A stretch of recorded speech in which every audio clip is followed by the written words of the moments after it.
నిన్న హైదరాబాద్లో రాజభాష స్వర్ణోత్సవాలు జరిగినాయి. దానికి ముఖ్య అతిథులుగా కేంద్ర మంత్రి కిషన్ రెడ్డి గారు, అలాగే ఆంధ్రప్రదేశ్ ఉప ముఖ్యమంత్రి పవన్ కళ్యాణ్ గారు ముఖ్య అతిథులుగా దాంట్లో పాల్గొన్నారు. అందులో భాగంగా పవన్ కళ్యాణ్ గారు చేసినటువంటి వ్యాఖ్యల మీద ఇప్పుడు ఒక దుమారం అయితే రేగుతోంది.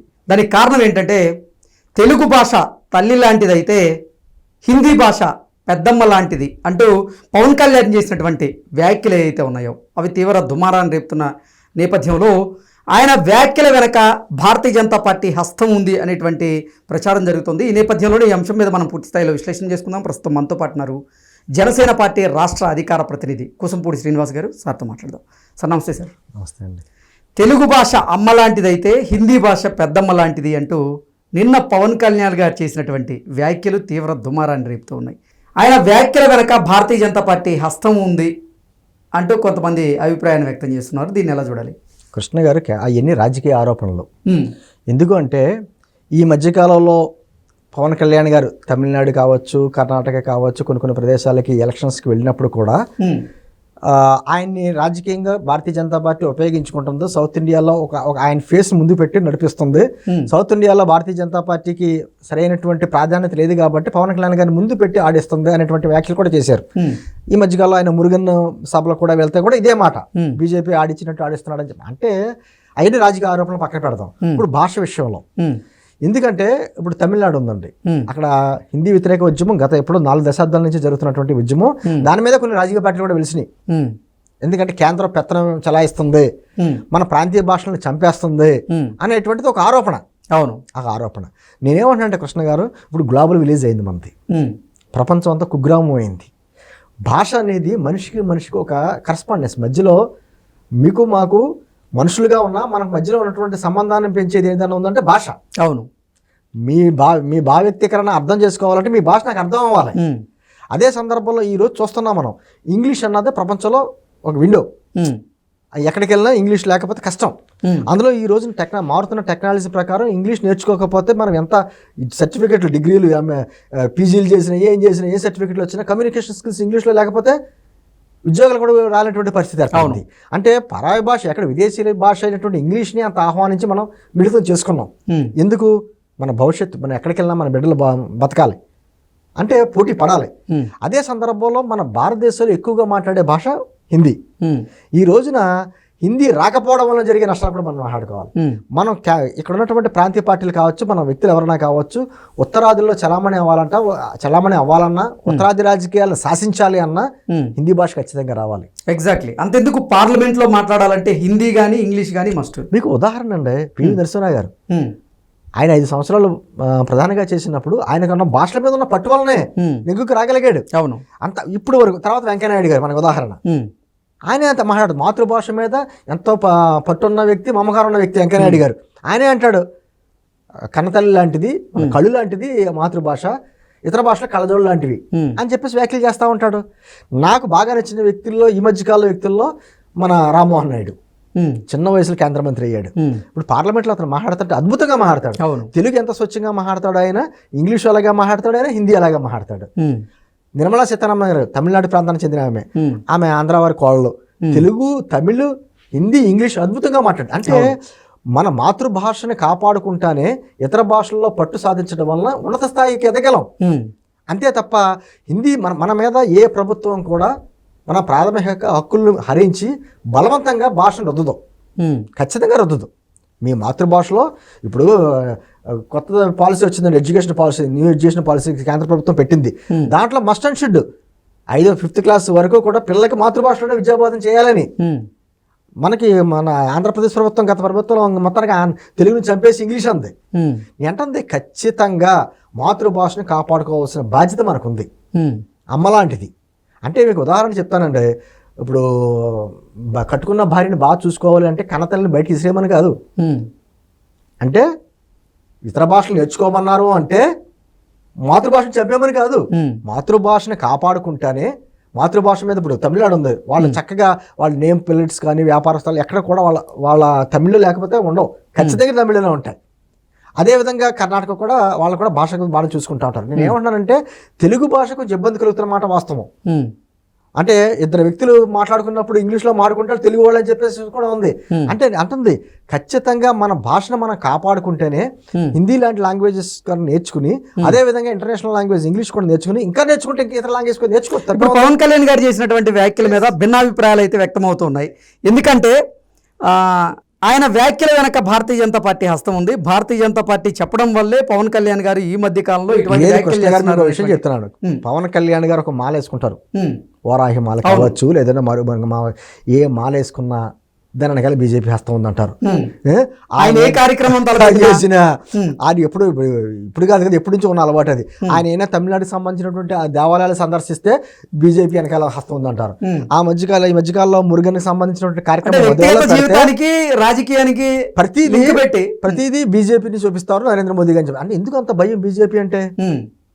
ఏ కేంద్రంలో ఉన్నటువంటి ఏ ప్రభుత్వం కావచ్చు కృష్ణ గారు, ప్రాంతీయ భాషలను చంపేసి హిందీని బలవంతంగా రుద్దాలని మాత్రం అనుకుని సాధించలేదు కూడా. సాధించలేదు. నిజంగా హిందీ మీద ప్రాబల్యం పట్టు కానీ దక్షిణాది రాష్ట్రాలు కూడా వచ్చిందనుకోండి, అలా భయపడతారు. ఎందుకంటే మన మీద పెత్తనం చెలాయించడానికి వాళ్ళకి అవకాశంగా ఉంటుంది. ఇప్పటి వరకు రాదు వాళ్ళకి హిందీ సరిగ్గాను, ఇప్పుడు హిందీ కూడా చాలా పట్టు సాధించారంటే ఇంకా వాళ్ళని పట్టుకోలేమనేటువంటి ఒక భయం కూడా ఉంటుంది. అటువంటి ఎందుకు చేస్తారు? ఇంకా ఉత్తరాది దక్షిణాది లేకపోతే హిందీ తెలుగు అంటే ఏంటంటే ఎవరి భాషలను వాళ్ళు కాపాడుకుంటారండి కృష్ణ గారు. కాపాడుకుని పర్యాయ భాషల మీద పట్టు సాధిస్తూ ఉంటారు. నేను ఇందాక చెప్పినట్టు కొంతమంది ఉన్నత వ్యక్తులు ఎవరైతే ఉన్నారో వాళ్ళందరూ కూడా వాళ్ళ స్థానిక భాషల మీద మాతృభాషల మీద పట్టు ఎంత ఉందో ఇతర భాషల మీద పట్టున్న వాళ్ళనే. ఏంటంటే మీరు చెప్తున్నట్టుగా ఈ భారతీయ జనతా పార్టీ లేకపోతే వెనకాల ఏదో ఉంది అది ఉంది ఇవన్నీ ఈ చెప్పే వాళ్ళందరూ కూడా వాళ్ళ వ్యాపారాలు చేసుకుంటారు. తమిళనాడులో బ్రహ్మాండంగా వ్యాపారాలు చేసుకుంటారు. వాళ్ళ తమిళ సినిమాలు తీసుకెళ్ళి హిందీలో డబ్ చేసుకుంటారు, మార్కెటింగ్ చేసుకుంటారు. అంటే వాళ్ళ వ్యాపారాలకేమో భాష కావాలి, ఆ ప్రాంతం కావాలి, మాట్లాడడానికేమో ఇబ్బంది. అంటే సంపాదించుకోవడానికేమో భాషతో సంబంధం లేకుండా మీకు అన్ని రాష్ట్రాల్లో వెళ్ళి మీరు పట్టు సాధించి అక్కడ మీరు బిజినెస్ చేయాలనుకుంటారు. కానీ భాష విషయానికి వస్తే మాత్రం అంటే కమ్యూనికేషన్ స్కిల్స్ ఎలా అయిపోయినట్టే నేనే ఉదాహరణ చెప్తానండి కృష్ణ గారు. నేను ఇప్పుడు తెలుగు మీడియాలో అన్ని ఛానల్స్కి వెళ్తాను, మాట్లాడుతుంటాను. నాకు నేషనల్ మీడియాస్ ఆఫర్స్ వచ్చినాయి, ఇంగ్లీష్ కానీ హిందీ కానీ చాలా ఆఫర్స్ వచ్చినాయి. నాకు ఇంగ్లీష్ హిందీ అర్థం అవుద్ది కానీ అక్కడ కూర్చుని డిబేట్ చేసేటువంటి పరిజ్ఞానం లేదు. ఓకే, దాంతో నాకు అవకాశాలు పోతున్నాయి. అంటే భాషా పరిజ్ఞానం లేకపోవడం వల్ల అంతే కదా, అర్థం చేసుకోగలం కానీ అక్కడ కూర్చుని వాళ్ళతో డిబేట్ చేయటటువంటి ఆ గ్రిప్ రాలేదు నాకు. దాంతో వచ్చిన అవకాశాలు పోయినాయి. అలాగే ఇప్పుడు ఆంధ్ర ప్రాంతం నుంచి అనేక మంది హైదరాబాద్ బెంగళూరు వెళ్తూ ఉంటారండి. వాళ్ళు వెళ్తున్నప్పుడు వాళ్ళకి సరైనటువంటి కమ్యూనికేషన్ స్కిల్స్ లేకపోతే వాళ్ళేమో బీటెక్ చేసాం, ఎంటెక్ చేసాం, గోల్డ్ మెడలిస్టులు అంటారు. అక్కడికి వచ్చి 5 నిమిషాలు ఇంగ్లీష్లో మాట్లాడమంటే మాట్లాడలేరు. అంటే కమ్యూనికేషన్ స్కిల్స్. అదేవిధంగా మన వాళ్ళు ఎక్కడి నుంచి వెళ్ళి ఉత్తరాది వ్యాపారాలు చేసుకునే వాళ్ళు ఉన్నారు, రాజకీయాలు చేసేవాళ్ళు ఉన్నారు. తెలంగాణ ఉద్యమం పెద్ద ఉదాహరణ మనకి. తెలంగాణ ఉద్యమంలో ఆంధ్ర తెలంగాణకి విషయం వచ్చినప్పుడు తెలంగాణ వాళ్ళు ఇక్కడ చక్కగా హిందీలోనే మాట్లాడేవారు, హిందూ ఉర్దూ మిక్సింగ్ చేసి ఏదో మాట్లాడేవారు. వాళ్ళు ఏదో లాబింగ్లు చేసుకునేవారు. మన ఆంధ్ర వాళ్ళకి వచ్చేది కాదు, ఏదో కొంతమందికి తప్ప. నష్టపోయాం. మన ప్రజల భావన ఏంటో అక్కడ చెప్పడంలో మనం నష్టపోయాం. ఎక్కడ ఎవరైతే కేంద్ర పెద్దల దగ్గర నేనేమంటానంటే హిందీ అని చూస్తే భయపడ అవసరం లేదు, మనం అది నేర్చుకుంటున్నాం. అంటే తెలుగు మర్చిపోమని అనట్లేదు కదా, వాళ్ళ ఎవరి ప్రాంతీయ భాషను వాళ్ళ మాతృభాషను మర్చిపోవద్దనే చెప్తున్నారు. మీ ప్రాంతీయ భాషల మీద మీరు పట్టు సాధిస్తానే మరి ఇంట్లో ఉన్నంత వరకు మాతృభాష అండి. ఇంటి గుమ్మం దాటిన తర్వాత మనం ఏ భాషలో మాట్లాడాల్సి వస్తుందో, అవతల వ్యక్తి తమిళనాడు వస్తాడో లేకపోతే నార్త్ ఇండియన్ వస్తాడో, రకరకాల వ్యక్తులతో సమాజంలో ఉన్నాం మనం. హిందీ కానీ ఇంగ్లీష్ కానీ నేర్చుకుంటే తప్పేంటి? తప్పేంటి? ఇప్పుడు మీరు ఏదైనా ట్రిప్కి వెళ్తారు ఖచ్చితంగా ఇతర రాష్ట్రాల్లో, అక్కడ పోయి అక్కడ అసలు ఏం తెలుసుకోవాలన్నా కానీ నేను 6 రోజుల క్రితం తమిళనాడు వెళ్ళాను. నాకు తమిళ మీద పట్టు ఉంది, తమిళ చదవగలను రాయగలను కాబట్టి ఎవరినే మాట్లాడక్కలే. బోర్డులు చూసినా ఏం చూసినా బస్సులు చూసినా వెంటనే నేను చదువుకుని ఎక్కగలను. అది రాకపోతే ఇబ్బంది, ఎవరిని అడగాలి వాళ్ళని అడగాలి, ఆడు చెప్పింది మనకు అర్థం సావదో, ఇన్ని ఉంటాయి. అంటే ఏంటంటే భాషల మీద పట్టుకుంటాం మంచిదే కదా. మన భారతదేశంలో అధికారికంగా 122 భాషలు ఉన్నాయి. అది కాకుండా లిపి లేని భాషలు చాలా ఉన్నాయి. అవును, కొంచెం గిరిజనులు మాట్లాడే భాషలు రకరకాల భాషలు ఉంటాయి. అవి కొన్ని వేలే ఉంటాయి.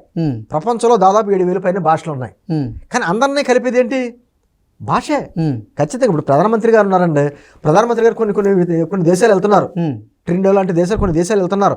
అక్కడ వెళ్ళినప్పుడు వాళ్ళకి కొన్ని దేశాలు ఇంగ్లీష్ కూడా సరిగ్గా ఉండదు, అక్కడ మళ్ళీ ట్రాన్స్లేటర్స్ ఉండాలి అక్కడ. అవును, ఏంటంటే అదే మన ప్రాంతీయ భాష మన మాతృభాష మీద పట్టుతో పాటు హిందీ ఇంగ్లీష్ లాంటి భాష నేషనల్ లాంగ్వేజ్ ఇంటర్నేషనల్ లాంగ్వేజ్. ఇంకా మీకు ఒప్పుకుంటే ఈ మధ్య అనేకమైనటువంటి పెడతారు, ఫ్రెంచ్ మీదని, జపాన్ అని, చైనీస్ అన్ని నేర్పుతున్నారు, అన్ని నేర్చుకుంటున్నారు. ఎందుకంటే ఎన్ని భాషల మీద పట్టుంటే అంత భవిష్యత్తు ఉంటుంది. ఉమ్. అది చెప్పడమే పవన్ కళ్యాణ్ గారి ఉద్దేశం. ఓకే. మళ్ళీ దానికి వెనకాల బీజేపీ ఉందా, నరేంద్ర మోదీ ఉన్నారా అంటే ఇవన్నీ కేవలం ఏంటంటే బురద జల్లడానికి పనిచేస్తాయి తప్ప ఎవరైతే ఇలా బురద జల్లుతున్నారో విచిత్రం ఏంటంటే వాళ్ళకి 2-3 భాషలు వచ్చి ఉంటాయి. ఓకే. ఖచ్చితంగా వచ్చి ఉంటాయి. ఇప్పుడు స్టాలిన్ గారు ఉన్నాడండి, వాళ్ళు ఎంతో ప్రేమగా మాట్లాడతారు ఇక్కడ. మరి వాళ్ళు చక్కగా ఢిల్లీ వెళ్ళినప్పుడు రాజకీయాలు చేసినప్పుడు ఇంగ్లీష్ హిందీ మాట్లాడుకుంటారు వాళ్ళు. అవును. ప్రజలను మాత్రం వాళ్ళు కేవలం ఓటు బ్యాంక్ రాజకీయాలు చేస్తూ ఉంటారు. ఏంటంది ఏది భయపడవలసిన అవసరం ఏం లేదు. పవన్ కళ్యాణ్ గారి ఉద్దేశం వెనకాల రాజకీయ ఉద్దేశాలు కూడా లేవు. చక్కగా మీ మాతృభాషను కాపాడుకుంటానే ఇతర భాషలు నేర్చుకుంటేనే భవిష్యత్తు ఉంటుంది. అదే కదా, అంటే తెలుగు భాష తల్లి లాంటిది అయితే హిందీ భాష పెద్దమ్మ లాంటిది అన్నారు ఆయన. తప్పే ఉంది. ఇవాళ దేశంలో ప్రధానంగా ఎక్కువ రాష్ట్రాల్లో ఉండేది హిందీయే. ఎక్కువ రాష్ట్రాలనే అవుతున్నాయి కదండి. ఈ రోజున కేవలం నూతిలో కప్పలాగా ఎక్కడే ఉండిపోతామంటే ఉండిపోవాలి. ఓకే. బయటికి వెళ్తే మీకు సమాజంలో నీకు ఎవరితోటి సంబంధ బాంధవ్యాలు ఉండవు. ఈరోజు మన పిల్లలు ఎక్కడో అమెరికాలో లేకపోతే ఆస్ట్రేలియా లండన్ చదువుతున్నారు. కమ్యూనికేషన్ స్కిల్స్ ఉండాలి కదా. అదేవిధంగా కొంతమంది యువత రాజకీయాల్లోకి వస్తున్నారు. రేపు పొద్దున పార్లమెంట్లో కూర్చొని మాట్లాడాలి అంటే అందరికీ అర్థం అవ్వాలంటే ఆ హిందీ ఇంగ్లీష్లో మాట్లాడితేనే ఉంటుంది. సరే తెలుగు కూడా మాట్లాడడానికి అవకాశం ఉంది, కానీ అందరికీ అర్థం అవ్వాలంటే. ఓకే. ఇలా రామ్మోహన్ రెడ్డి గారు ఎందుకు ఉదాహరణ చూపిస్తున్నారంటే అందుకనే అద్భుతమైనటువంటి భాషా అతని పరిజ్ఞానం ఉంది. అతి చిన్న వయసులో ఆయన నేషనల్ కేంద్ర మంత్రి అవ్వగలిగాడు అంటే అదే అతని కమ్యూనికేషన్ స్కిల్స్ ఉన్న వాళ్ళనే. అది లేక చాలా మంది వెనకబడుతున్నారు. Okay. Okay sir, thank you so much.